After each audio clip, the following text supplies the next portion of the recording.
Hello, everybody. Welcome to Thomas's Torture Time. As always, I'm joined with one of my best friends, Sir Dietrich over here, or Jeet, if you'd like. Guys, tonight I'm not continuing my. Well, I am going to continue the natural sciences, but this tonight we're going to break off and we're going to go a little bit further down the line in science to talk about something that I think is actually more important. It's actually the most important thing in science, honestly. The scientific method and the scientific methodology and the different ideas of how the scientific method works. And I actually shouldn't say the scientific method, it is scientific methodology. There are many scientific methods. Um, but just to tell you, we had talked about physics last time. We had a lot of people on the show with us, so we didn't really get to dig into the actual, what is particle physics, uh, what are the standard model of particle physics, quantum mechanics, fluid mechanics. We will eventually get back to that. That's going to be more dry material, but I do want to cover it. But tonight, scientific method. So. Uh, let's dig in because I think it's important to understand. And I was just talking about this, and I think I'm going to babble about it, and then I'll let Detroit say what he wants to. I think this is the way that people should. I'm ascribing a prescription. I'm giving an ought here.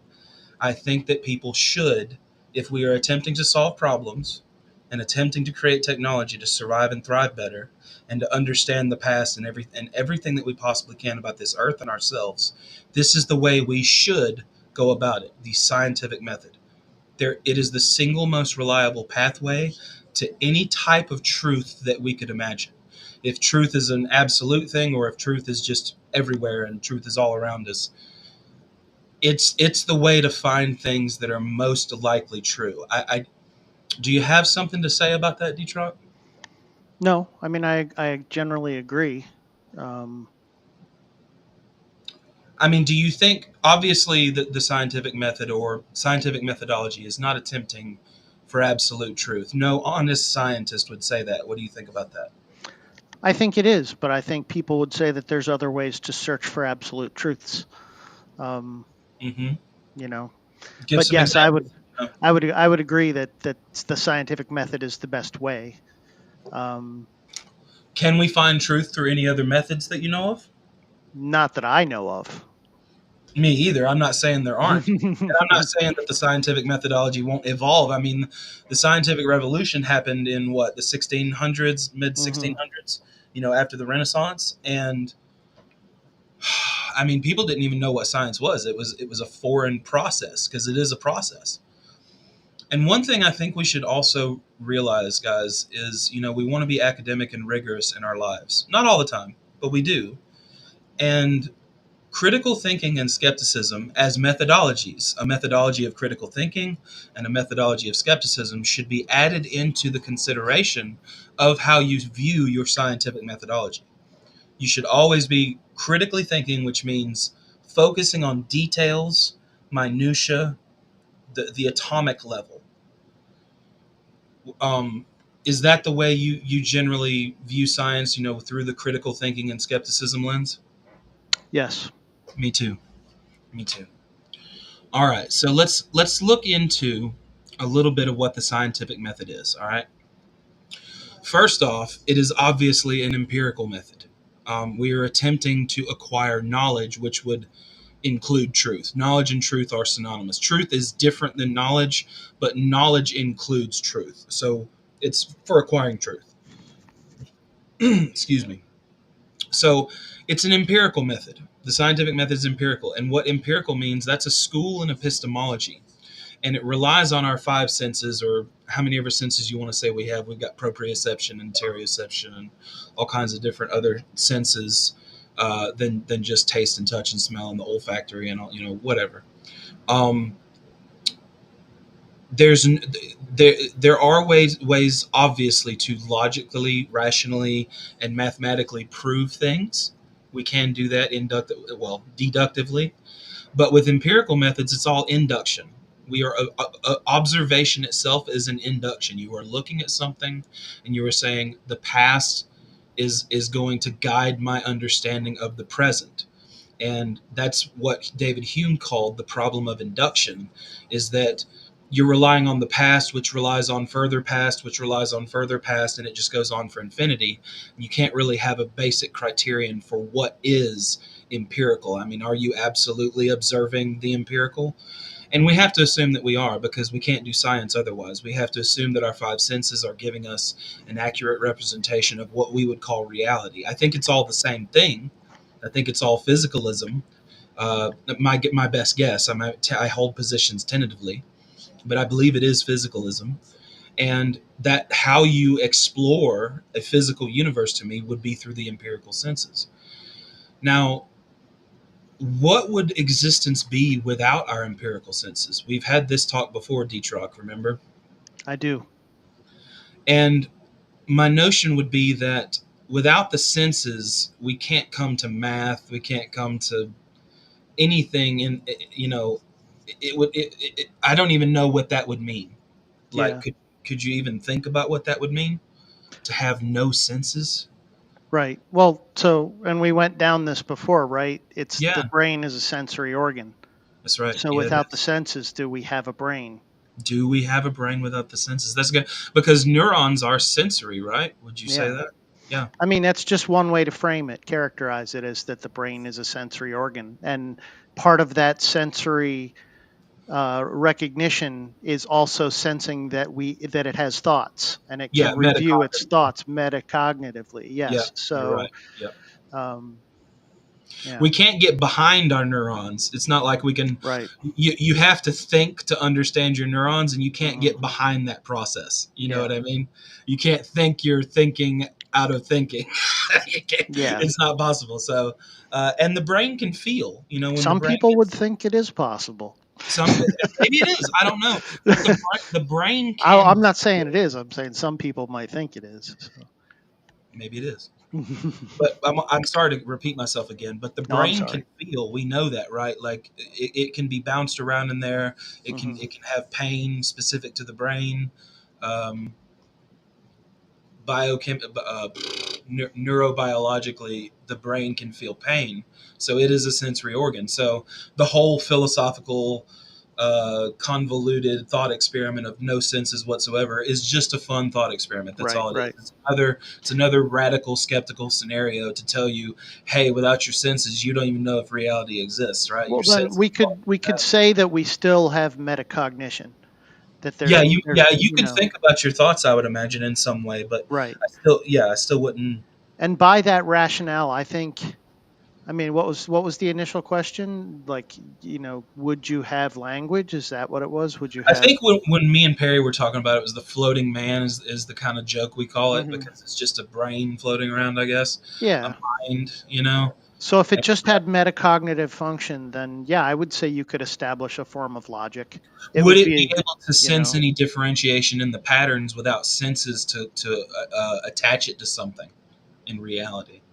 it's a good question. I'm not sure. I mean, Yeah, well, the that's why I'm asking environment, the questions. environment obviously affects brain matter, Right. right? The Yeah. question is, could you sense that the environment was affecting your brain matter, or would you be kind of without your other senses locked in a room that you wouldn't be able to see what's Right. affecting Well, you? my idea in You that know? scenario would be that it would just be noise, random noise, and patterns in your brain, because Yeah. you have no sensory data to attach Yeah. any of those patterns to. So I don't know if you could make A connection rational there. Yeah. sense. You may be able to come to logic without your senses. It might Yeah. be possible. Some rationalist in the 1800s, I think it was, with British empiricism, thought that fuck rationality. Empirical is all that matters. The five senses, the five general senses, are how we get evidence. That's how we understand the world around us. Yeah. Um, but I'm not ignoring the philosophical ideas of idealism or anything like that. I understand they exist, and I understand they have good arguments for philosophical notions, but I don't think they do us any good in the scientific consensus. Um, Maybe I'm missing something. Maybe I can be taught new ways to understand how that might help us, but otherwise, all these radical skeptical scenarios that make us question the very fabric of nature should just be those. They should just be that. They should be Right. skeptical scenarios. The brain in the vat, the 5 minute argument, all that stuff, the simulation theory, all that. We don't know. Those are unfalsifiable premises. because we can't absolutely know for sure. Right. So let's jump back into this. Let's talk about what I generally understand the scientific methodology to be, and then you can tell me where I'm incorrect, and we'll continue reading. So first, obviously, we have our empirical senses, and we do an observation. We make an observation. We instantiate an observation. Whatever, however you want to say that. We induct. So we have this observation. We're inducting with our senses and saying, okay, what is the past telling me about what this present observation is? So that's the first step. Obviously, you got to question what you see. So that's a part of the observation. Observation questioning happens simultaneously.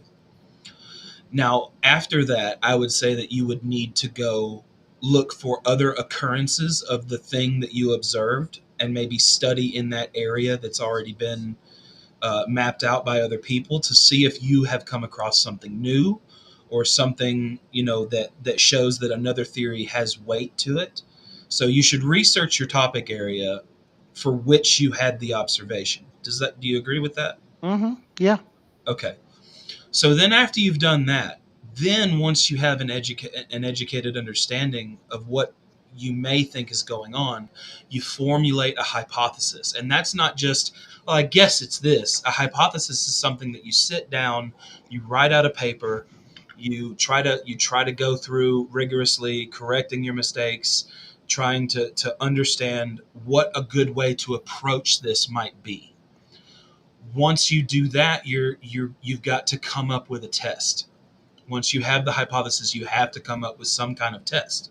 Now, once you come up with the best version of what you and your other scientist friends can think of as the best test, you do the test. Hmm.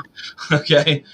So once the test is over, you this is the part where deductive reasoning comes in a bit, not completely, but you're analyzing the data, you're analyzing the test data, and you're doing it over and over again. You're reproducing it, analyzing the data, reproducing it, analyzing the data, so on and so forth. Once that happens, you are starting to come into the falsification process. Can I prove this theory wrong Wrong. with Yes. Yep. some other statement or observation? Hmm. Could this be something that could be wrong? And if that's the case, that usually means you have something that can also be proven correct. Hmm. So if it can't be proven wrong, it's very difficult, if at all possible, to prove it right. So if it's a falsifiable claim would be like Stephen Jay Gould, the paleontologist. He said, if we found rabbits in the Precambrian layer, that would make us question evolution and the history of the Earth. That would be a falsifiable thing. How do you falsify evolution? Or how do you falsify the fossil record? Find fucking rabbits down where dinosaurs existed. Right. Um, so now, once you've gotten past the falsification, you are going into the peer review process, the independent verification, where everybody else is attempting to find a way to to falsify your hypothesis in such a way that it falls under scrutiny. Now, this happens constantly: independent verification, peer review, scientific journal processing, if you will. All that's happening simultaneously, and the scientific community and the consensus is going at it like a pack of sharks, because that's what they're supposed to do. Because if we don't do that and keep self-correcting, this mechanism of the scientific methodology, throwing the bad data out and putting the new data in and moving forward, then we can't have all this wonderful technology that we have. It's just not possible. Hmm. So what do you think? And of course, the ending of the scientific method is that you publish a paper that has been peer reviewed and independently verified to the moon, and then you start your observation process off again to a new scientific process, whether it's one that you're already dealing with or a brand new observation. What is did you think I missed anything? You mentioned independent testing as well, right? Yeah, So independent independent verification. studies, yeah, independent Yeah. verification. So yeah, no, I think you covered everything Okay. essentially. Yeah.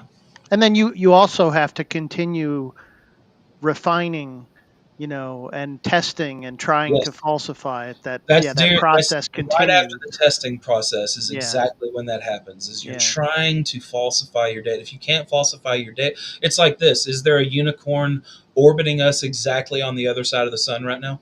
yes, We can't right now falsify that, but one right, day we might be able to right, falsify that. So something that is currently unfalsifiable may one day be falsifiable. But what the only framework that we can operate within is what is falsifiable at the moment, right? right.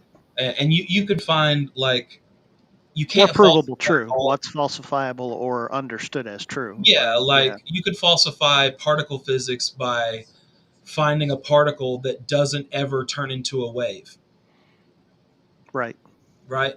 You could Hmm. falsify that whole model to say where, well, everything is wave particle duality. Well, what if you find this one type of particle that never turns into a wave ever? It's not a part of any field.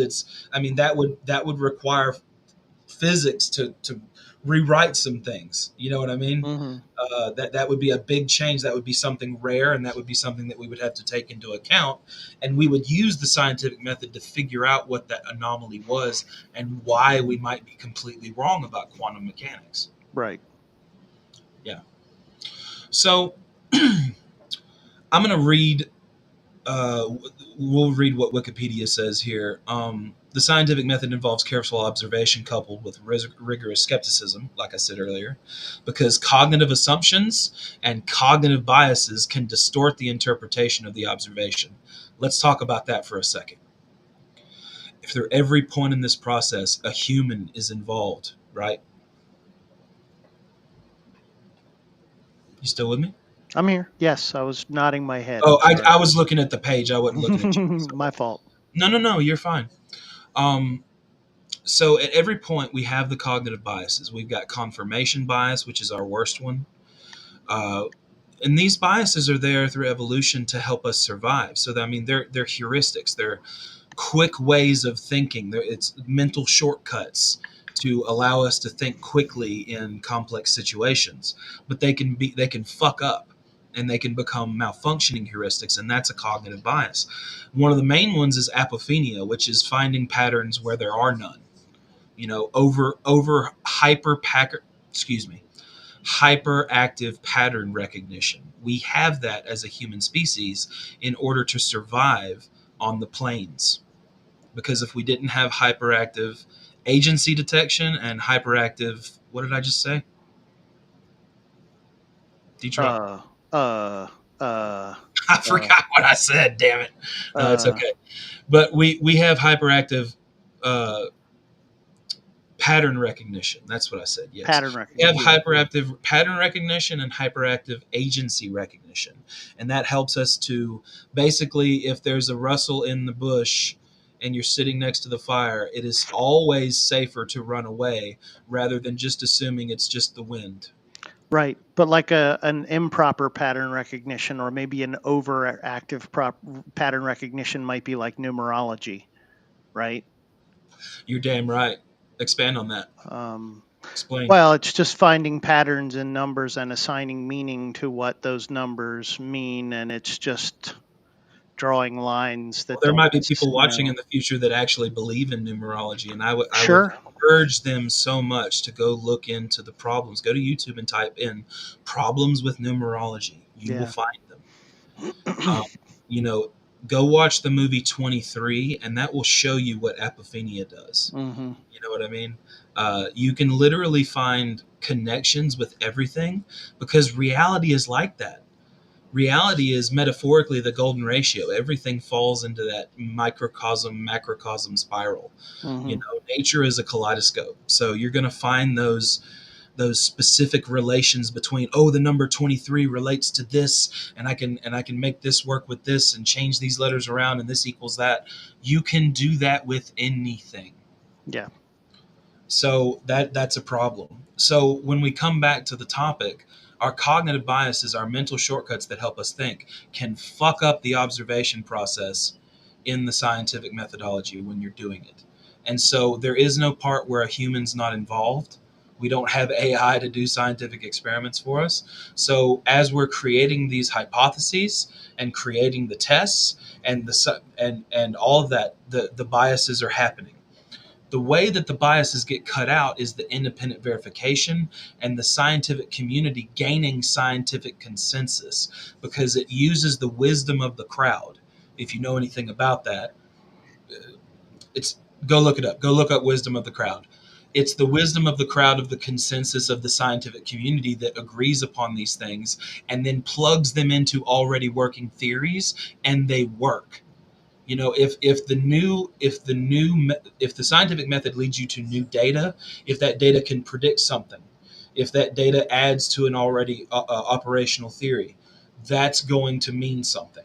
That's going to be important, is the predictive quality and the ability to do something with technology that we weren't able to do before. That's usually why we are doing science in the first place, right? Hmm. Surviving and thriving. Consistency, yeah, being able Yeah, to measure consistency. consistency. Yep. So we're looking for that scientific consistency. We're looking for that consensus, and that can only happen through that independent verification and that rigorous attacking like sharks. It has to happen. It's a terrible thing sometimes to see certain scientists just get demolished, but that's the way it works. It doesn't matter how hard you believe something or how much work you've done on it or how smart you are, you can still be wrong. Yeah. And that is the problem. That is the problem with, geniuses have the worst confirmation bias in the world, and the higher you go up in the scientific community, the more the more people are so sure of their ability to understand reality that it becomes even more of a problem. And you have to have a bit of empathy for them, because it's hard when you're that deep into it to become objective, to step outside of yourself and use your prefrontal cortex and say, how am I actually looking at this? Am I really as amazing at this as I think I am? You know, Yeah. it's a bit of introspection, a little bit of psychological insight. I mean, I personally think you just shouldn't want things to be true. They should just become true by the nature of the Yeah, tests and the process, you know. yeah. It would So, seem that a claim stands or falls on its own merits, not who's saying it or how much somebody believes it or any of that stuff, yeah. because that would be fallacious. Um, and yes, I know a fallacy doesn't necessarily mean something is false, but it definitely means you can't prove it true. The fallacy.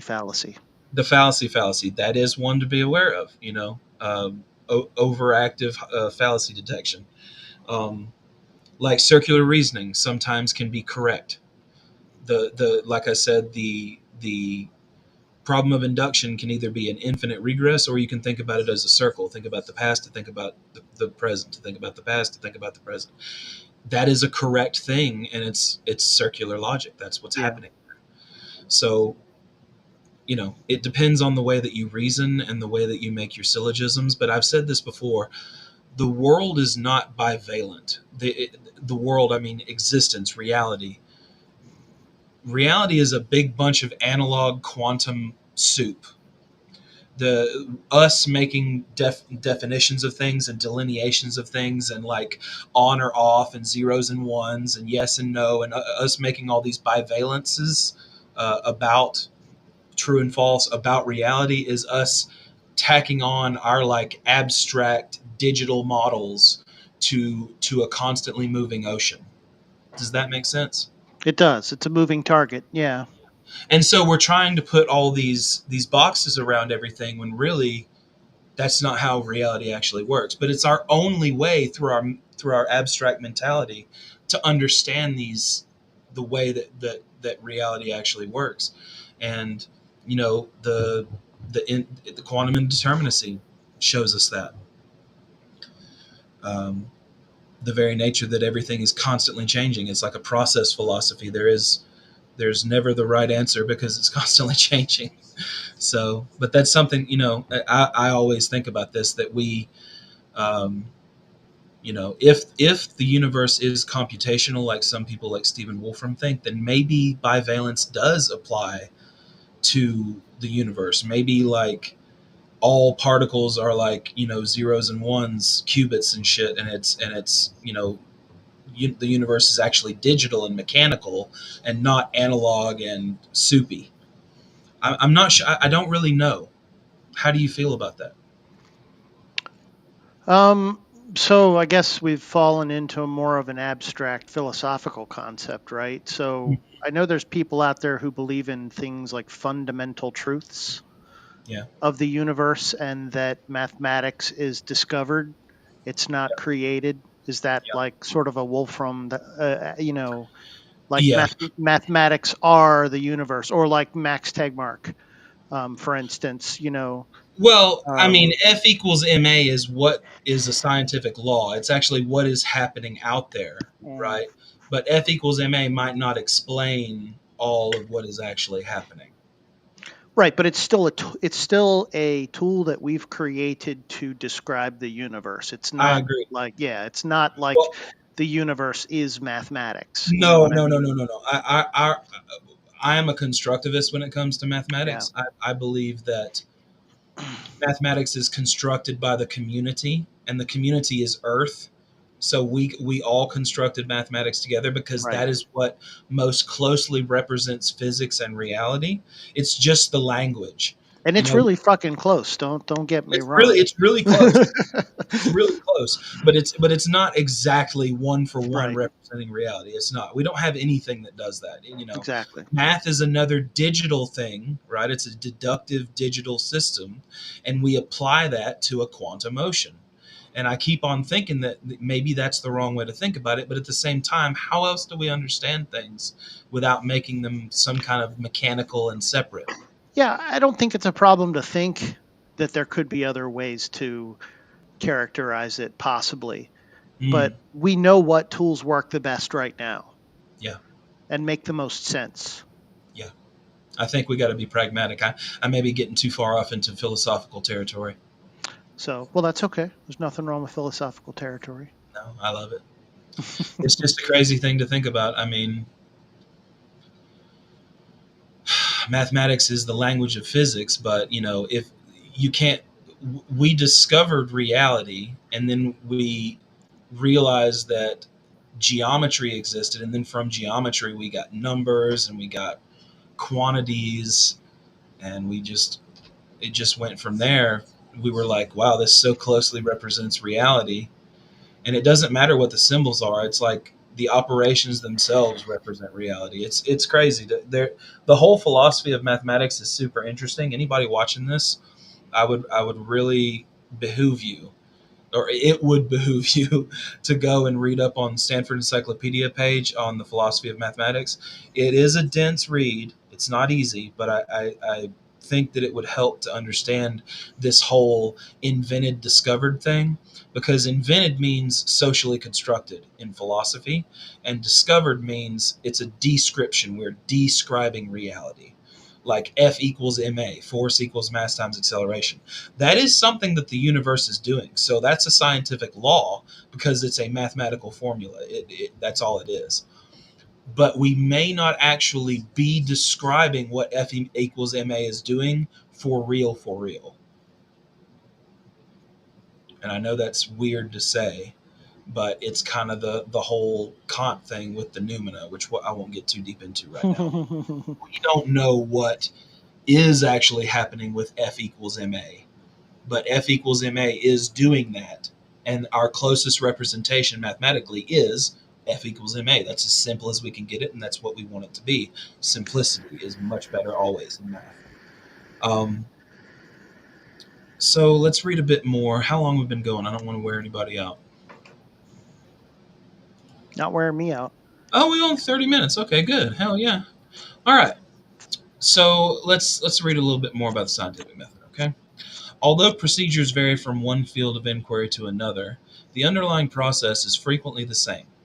The process in the scientific method, or I should say, the process in the scientific methodology, involves making conjectures and hypothetical explanations, deriving predictions from those hypotheses as logical consequences, and then carrying out experiments or empirical observations based on those predictions.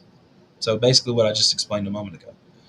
I'll go over this again. A hypothesis is a conjecture, which is an inference based on knowledge obtained while seeking answers to whatever question you were looking for, whatever scientific question you were trying to answer. The hypothesis might be very specific or it might be broad, and that's going to be a problem. That's where cognitive biases come in. Scientists then test hypotheses by conducting experiments or studies, obviously. A scientific hypothesis must be falsifiable, as we talked about. So, obviously, the purpose of the experiment is to say, do the observations agree with my hypothesis, and do the observations lead us to anything new in science, or does this support a theory that already exists? Does it add to a model? And I want to tell everybody that a theory in science, I've probably said this a million times on my show, and I apologize, but a theory in science is the highest ideal that a set of concepts can become. Ideas become concepts, and concepts become a network of concepts, and then you have a conceptualization of something in reality. That's a theory. And that all those conceptualizations have been tested. They can predict things. They are scientifically verified through consensus. Um, Repeatable. they're repeatable. Yeah.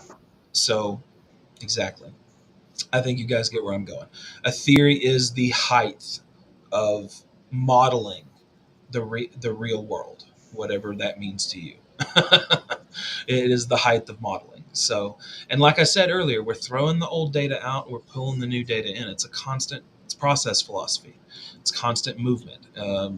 Kind of like Heraclitus thought everything was fire, everything is in constant change, as opposed to Parmenides, who thought everything was static and grounded in the monolith of nature that never moved. Uh, Interesting to look at ancient Greek pre-Socratics and look at how they viewed the world, especially like Pythagoras. Looking at geometry and understanding how geometry, the digitalness of geometry, mapped so closely to um, things in reality at the macro level. Not they didn't know anything about the micro level, but the Right. macro level geometry tells us a great deal about reality, and that's just impressive that they did that with hands and dirt and sticks. But so let's I guess we can learn a little bit about the history. Uh, Rationalism? No, we don't want that. Francis Bacon. There's a guy that we need to talk about.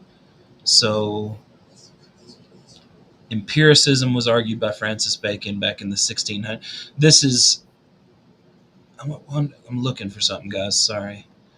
History of the scientific method. Let's see. Oh, it goes back all the way to ancient Egypt and Babylonia. We don't need to go back that far. We don't need to go back that far. Let's go to the emergence. Oh no, that's all. Okay, so Roger Bacon. No, that's not what we want either, No, guys. I'm too. Kevin Bacon. Kevin Bacon. Yeah, he came up with a lot of stuff. Wow, the scientific method. If we were to go over the history of the scientific method, guys, it's ridiculous. So I'm not going to do that to you. Um, Let me go back.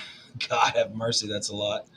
Uh, Important debates in the history of science concern skepticism that anything can be known for sure, such as the views of Francisco Sanchez, uh, rationalism, as advocated by Rene Descartes, induction and empiricism, as argued by Francis Bacon, then rising to particular prominence with Robert Hooke, Isaac Newton, and his followers.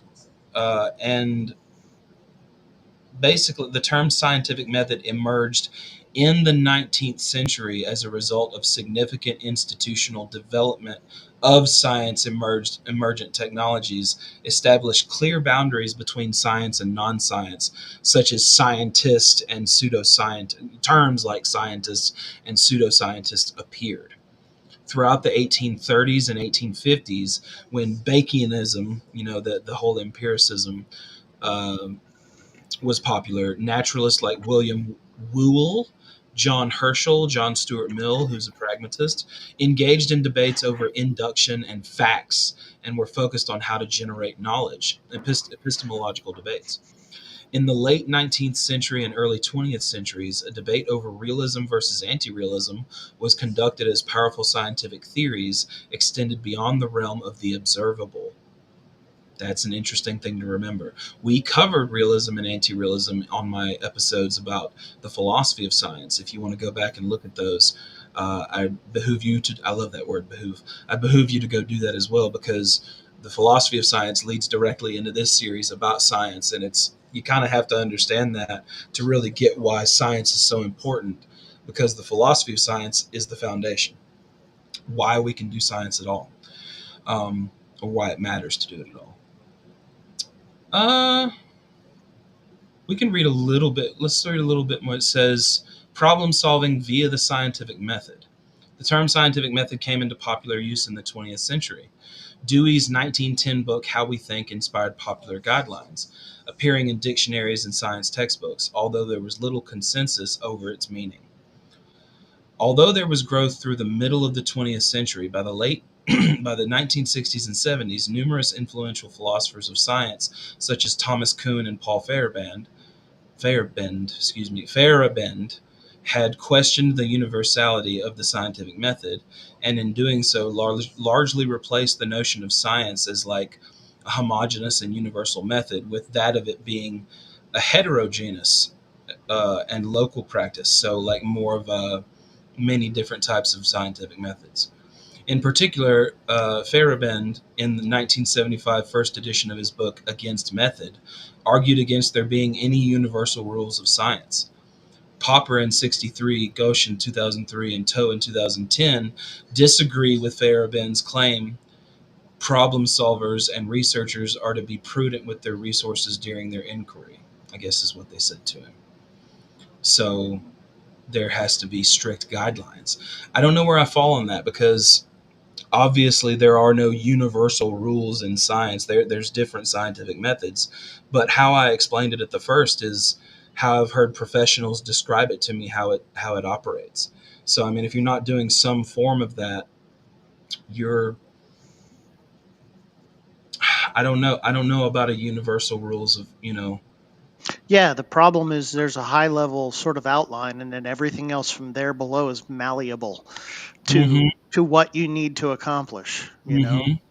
Oh, Yeah. it's a pragmatist thing, that's for sure. I mean, Yeah. science is what's useful and predicts things. We want it to Hmm. predict things, and if they say we need to be more rigorous, and if science is just do it any old way, then we're not going to get anywhere with that. I think it has to be. I agree with Popper in ways to where it has to be a strict guided process, and there's just not an anything goes mentality. I know that's an argument that Farabend and what's his name, Thomas Kuhn make. Thomas Kuhn had that argument that everything was a paradigm, and it was like local paradigms of science, and everything was constantly shifting in these paradigms, and that's why there's no universal rules of science. And that's not I'm not completely like uh, representing his ideas perfectly, but that's the gist of what I understand. Correct me in the comments if I'm wrong. But later stances include physicist Lee Smolin's 2013 essay, There Is No Scientific Method, in which he espouses two ethical principles, and historian of science David Thur's chapter in the 2015 book Newton's Apple and Other Myths About Science, which concluded that the scientific method is a myth or at best an idealization. That's interesting. So there's a lot of Yeah, that's interesting. Philosophers Robert Nolla and Howard Sankey, in their 2007 book, Theories of Scientific Methods, said that debates over the scientific method continue, and argued that Feyerabend, despite the title of Against Method, accepted certain rules of the scientific method and attempted to justify those rules with a meta methodology. Why you would make a methodology, the method of making a method. That's what meta methodology is. So it looks like a lot of people are still having these arguments about what the scientific method is and if it even exists. I mean, I would definitely say it does, Yeah, because me too. even though when scientists are doing their thing, like when they built the new James Webb telescope, they had to go through some scientific methods to get that thing built. They definitely had to.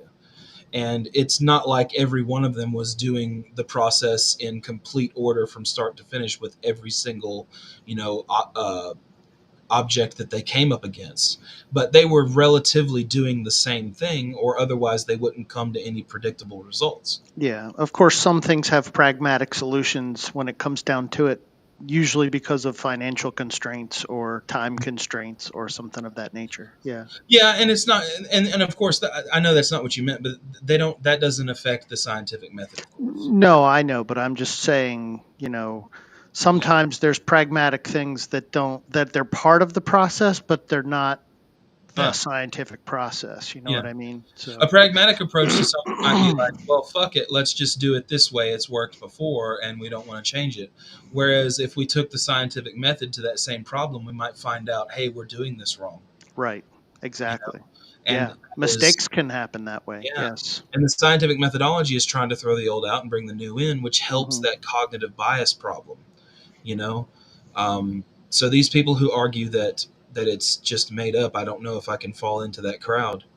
What were Um, the O-rings on the Space Shuttle Challenger? Had we done proper things, proper scientific testing on those, we might have been able to save some lives and an expensive machine.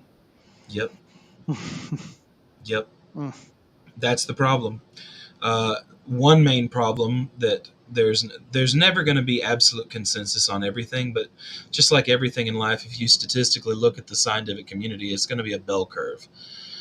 Most of the good information is at the top of the bell curve. You're going to find some right shit on each, or some correct things on each side of the fringe, Hmm. on that normal distribution. But it still has to be tested in the main part of the bell curve by the scientific consensus, or it's not going to predict anything. I mean, like, maybe certain scientists are just out there making predictive models that could really add to our shit, but they're just not known about. That's very possible. Hmm. But usually, movement in the scientific world and community doesn't really happen unless there is consensus, because nobody can repeat it if there's not consensus. You know what I mean? You're not having success. You may have a misfired success in your experiment, and then other people are like, we can't replicate this experiment. And that is a problem in some social sciences. So that, the replication crisis is a problem in all sciences, because without replication, what do we have?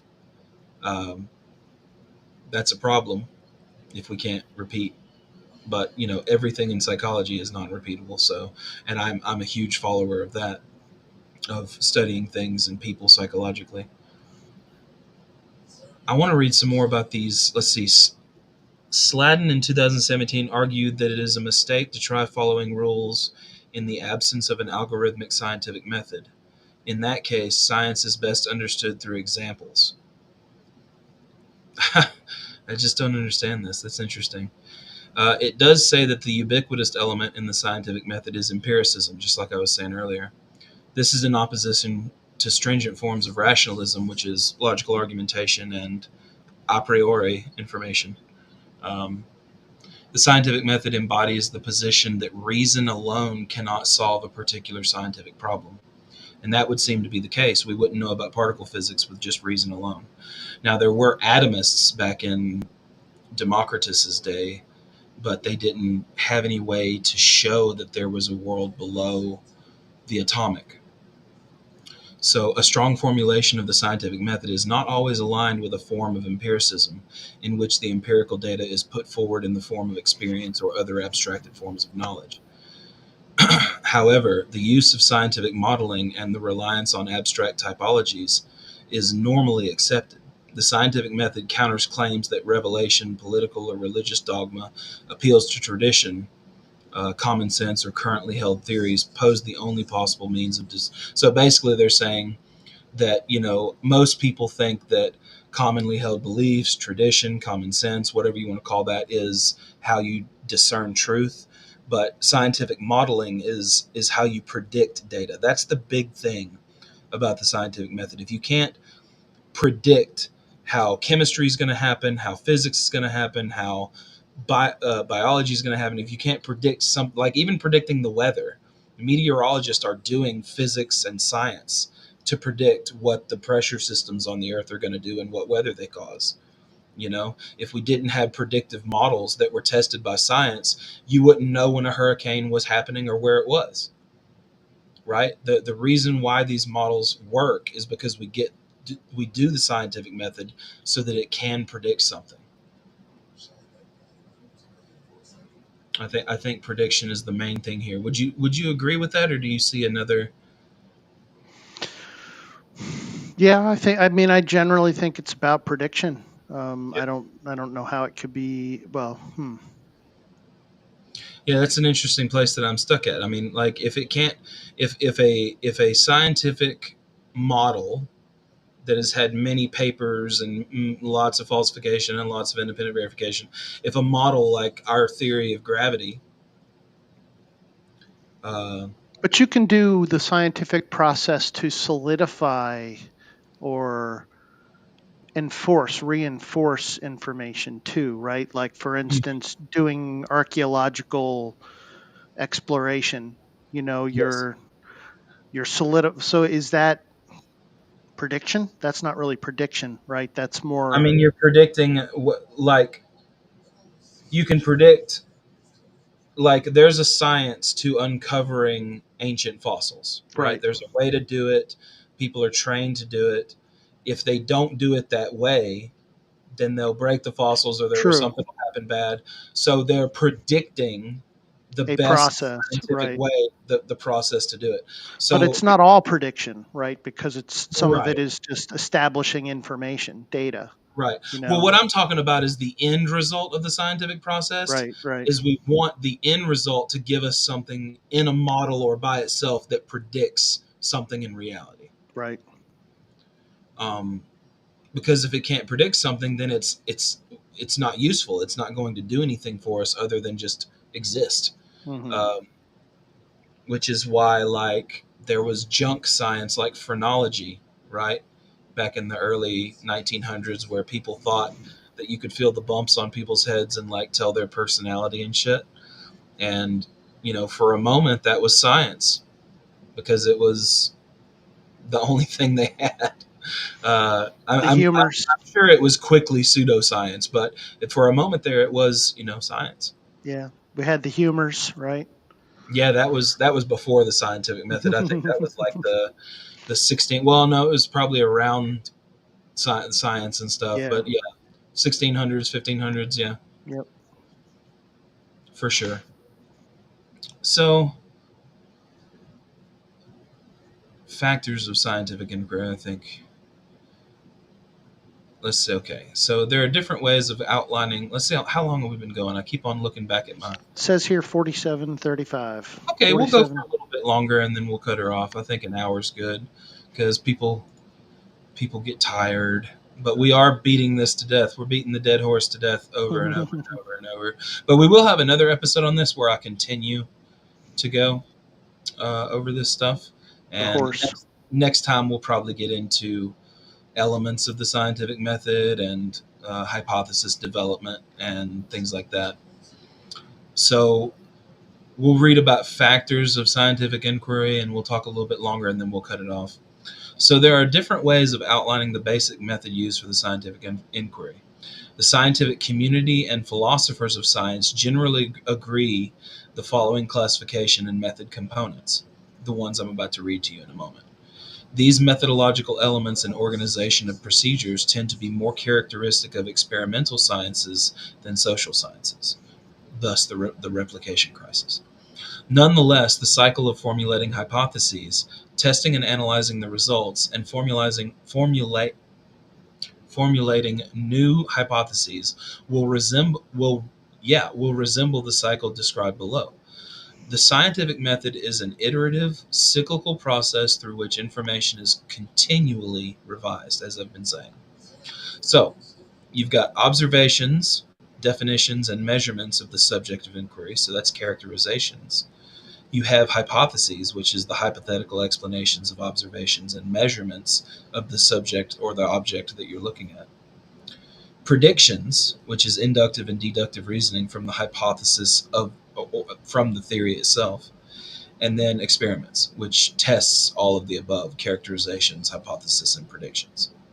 So each element of the science, that's why I'm saying when I described the scientific method earlier, I gave it as like a straight line, but it can also be a circle, and it can also be generalized to what I just read: characterizations, hypotheses, predictions, experiments. You can switch those around. Um, you can look at it just in that sense. It doesn't have to always be like, yes, I'm going in straight lines. First, start with observation, go to. It's not like that. Each element of the scientific method is subject to peer review for possible mistakes. You're damn right. These activities do not describe all that scientists do, but apply mostly to experimental sciences, the natural ones: physics, chemistry, biology, even psychology in some ways. So it says the scientific method is not a single recipe, just like I've been saying. It requires imagination, creativity, uh, intellect to think different ways, and open mind. In this sense, it is not a mindless set of standards and procedure to follow, like I just said, but is rather an ongoing cycle, constantly developing more useful, accurate, and comprehensive models and methods by throwing out the old and bringing in the new. For example, when Einstein developed the special and general, well, when he and his colleagues developed the special and general theories of relativity, he did not in any way refute or discount Newton's ideas. On the contrary, if the astronomically massive uh, the feather light and the extremely fast are removed from Einstein theories, all phenomena Newton could not have observed, Newton's equations are what remains. So basically, he was just adding to the framework of Newton's equations and calculus. That's what general and special relativity were going for. So Einstein's theories are expansions and refinements on Newton's theories, and thus increase confidence in Newton's work. Now, if we found, let's say somebody finds a way to look at gravity on an even bigger picture and an even smaller picture, and it shows that calculus and classical mechanics is bullshit. If that happens, we will throw the old out and we will bring the new in to try to rewrite the issue so that we can correct the mistakes. And that's only going to happen if we have some kind of scientific method to hold to. I just can't. This whole idea of whatever goes science is too willy nilly to me. I just don't think we're going to get any meaningful data like that. Um, so yeah, we already explained that part. We don't have to get into that. So pretty much we can just end up here. We'll define it one more time, and I'll just read what it says. Okay, it's an iterative, skeptical, pragmatic scheme of the 4 points above. Those other ones that I mentioned just a second ago, the characteristics, all that stuff. But there is a guideline. First, an observation. Well, first you define a question, a problem to solve. Then you gather information and observe. Then you study. Then you form a hypothesis based on that study. Then you formulate a test. Then you test the hypothesis by performing an experiment in such a way that it can be reproducible. Then you analyze the data. Then you and the whole community falsify and interpret the data with as little cognitive bias and as few logical fallacies as you can manage, and draw conclusions based on the independent verification and peer review process. Once this happens and it lives up to the peer review process and can be independently verified, then you publish the results so that the community at large and the world can understand it, and it can be added to models to add to that predictive power.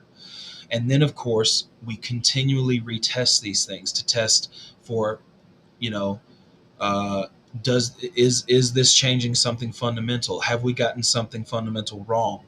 Do we not know this certain thing about this? I mean, science is exploring the unknown one step at a time, following the evidence where it leads, not the other way around.